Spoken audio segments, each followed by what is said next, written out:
What's going on in the Phoenix metro real estate market? Well, we're going to dive right into it. A lot of twists and turns. You're going to be shocked at some of this information, so stick around to the end. Some people are going to be very happy with the information, others not so much. But don't worry, we'll get through it together. Please click like, subscribe, leave us a comment. That truly helps the channel grow. Okay, Jennifer, take it away. New listings. In January, we had 2,761. And the previous month in December, there were 5,454. And last year, this time, there were 8,340. Wow, just that first statistic alone is enough to scare somebody. Last year, we were over 8,000 new listings, and now we're under 3,000. That's a huge decrease in new listings. What's causing it? We're going to find out. If you have a guess, leave me a comment. But I'll tell you one thing. It's not the end of the world when we see one side or the other fluctuate. In other words, sometimes there's very low inventory, sometimes there's super high inventory. We'd like to see the perfect balance. That always doesn't happen in the real world. It's called life. But what does happen is it gives one side an advantage for a certain given amount of time. None of us have a crystal ball to know how long that time is going to be. So what you have to do is run your numbers, calculate your moves, and when you see a clear shot, you take it. That's how winning's done. Go for it. Now's the time for one side to take advantage of what's going on with the other side. Next, we have active listings. In January, there were 22,212. And in December, there were 20,078. And last year, this time, there were 15,609. And I actually looked today, and we are just about hitting 23,000. Holy shnikes. Let me talk a little bit more about that. When we look at active listings month after month, the numbers don't seem to be so bad because they're creeping up slowly. But when we look this year versus last year, there's a lot more inventory. And our guess is as good as yours. Sometimes it might be a little better. Don't take it the wrong way. But interest rates, inflation, those are still things that are weighing heavy on people's minds.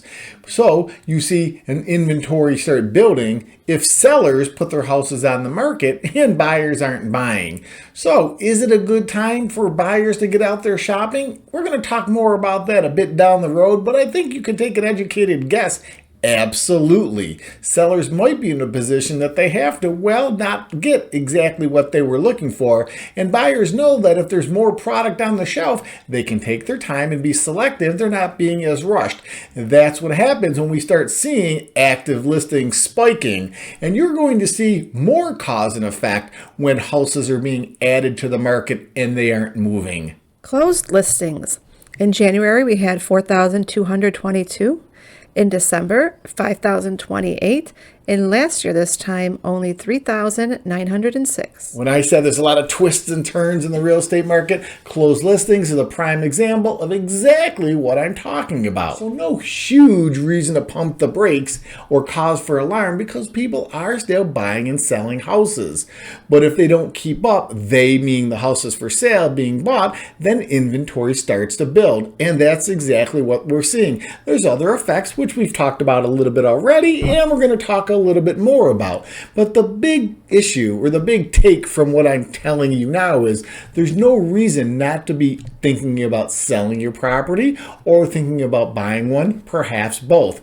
You have to understand there's usually never a perfect market where it's 50-50 buyers to sellers. So right now we can see there's definite an advantage for buyers because of the inventory. That doesn't mean sellers are never going to put their houses up for sale and sell them. It means when they put their houses up for sale, it might take a little bit more time and they're going to have to dial in facts and figures when it comes to the price, when it comes to taking care of the property, perhaps a home inspection prior to listing it. They may also want to make sure that the curb appeal is exactly point on.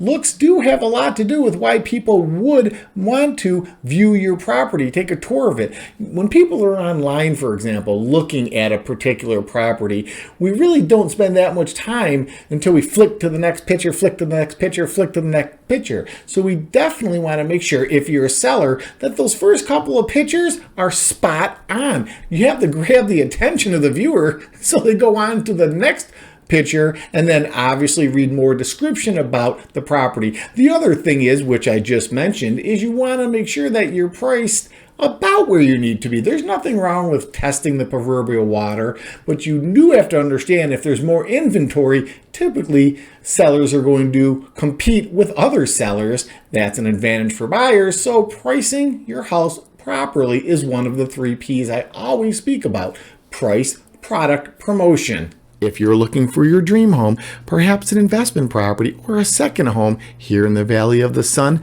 then our new mobile app is for you. It's fast, it's private, it's accurate. Best of all, it's free. Go ahead, give it a try. And the crowd favorite average sales price in January, it was $624,216. In the previous month, in December, it was $612,540. And last year, this time, it was $567,825. Average sales price is exactly that, a crowd favorite. What I always wonder is which crowd.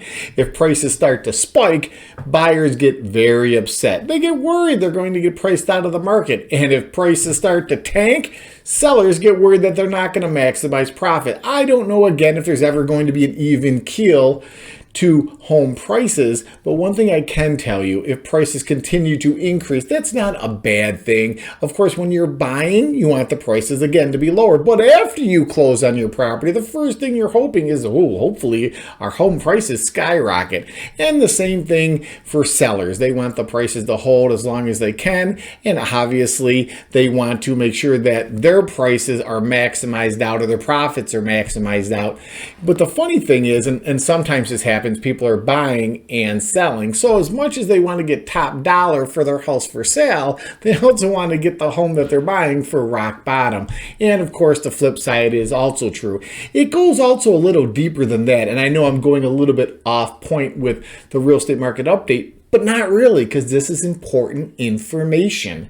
Sometimes you're downsizing, sometimes you're upsizing. So depending on what side of that coin you're on, the percentages of profit could alter your decision to when you want to buy and or sell. I can get into that a little bit later. In fact, there's another video. Make sure you watch others on our channel. All kinds of videos.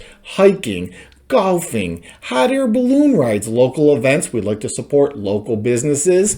The thing is, when it comes to real estate, it's like anything. You have to do your homework. The more knowledge you have, the more power you have. You never want to make incorrect moves. Pardon the pun. If the data within this Phoenix real estate market update video, or any others for that matter, isn't clear, please reach out to me. I'd be honored to answer your questions. That's what this channel is about, helping you learn the facts and figures when it comes to most anything Arizona, especially real estate. Sold to list ratio. This is in regards to price. Last month it was 97.2%. In December it was 97.4%. And last year this time it was also 97.4%. So if you get 100%, that would mean you got your full list price. We don't have to spend any more time on sold to list ratio, as the numbers were about the same over the last 12 months, and Jennifer explained it perfectly. So what's next? Wow, this one sure proves that we have quite a bit of a supply out there. Last month, the monthly supply of inventory was 5.3 months. In December, it was 4 months. And last year, this time it was just 4 months. I knew this statistic was coming up next, month's supply of inventory, and you can see by the numbers, the picture is as clear as it can be now. Usually a healthy inventory, as I state in every video, is between 2 months low, 4 months high. 3 months mean average. We're just over 5, actually 5.3 months. So inventory is starting to build. It's not that anybody's getting nervous. Well, I can't speak for all the sellers or all the buyers, but what I can say is that when you see inventory starting to really add up like this, it's definitely, unequivocally, positively an advantage for one side. That side being buyers. There's a lot more inventory, and I'm not going to say, again, sellers should be nervous. Sellers have to regroup, or each seller has to regroup and take a good look at profit margins. Perhaps they have to do repairs, put their house again in a perfect light. If you want to sell a car, for example, you should wash it, wax it, clean the tires, make sure the muffler is fixed. The little things sometimes become the huge things. Same thing with the house, except for a much higher ticket price. So when we start seeing month supply of inventory pile up, we're going to see active listings pile up. We're going to see all the cause and effects of inventory not being moved off the shelf. I don't want to say it gets stale, but for lack of a better word, it's not moving. So we gotta spruce it up a little bit. Here's another one. Listing success rate. If it's 100%, homes are selling almost instantly. Last month in January, it was 60.7%. Last month in December was 68%. And last year, this time, it was 68.5%. Okay, with this one, maybe I am getting a little bit nervous. Like Jennifer said, if it was 100%, homes would be flying off the shelves in a snap of your finger. But we're not at 100%. We're not even at 90%, nor 80, nor 70. When you start getting in that 60 range, the next thing is 50%, which I don't know we're going to get to that low level.